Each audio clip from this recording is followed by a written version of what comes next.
তোমরা সবাই কেমন আছো? আমি উপস্থিত হলাম, কিছু কথা বলবো তাই বলি। পশুর সুখ জৈবিক, আর সাধারণ মানুষের সুখ মানসিক, আর অনন্য মানুষের সুখ আত্মিক। আপনি অনন্য মানুষের পথে অনুসরণ করুন।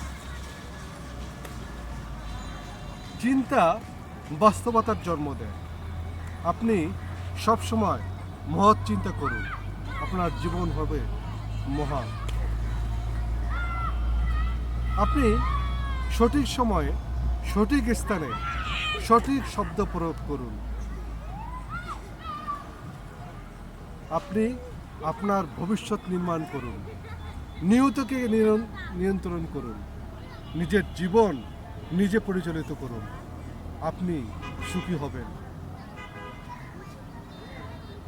আমি আমার আদর্শ ও চেতনার আলোকে জীবনযাপন করার সর্বাত্মক চেষ্টা করছি। আপনি আপনার আদর্শ ও চেতনার আলোকে জীবনযাপন করুন এবং সর্বাত্মক চেষ্টা করুন।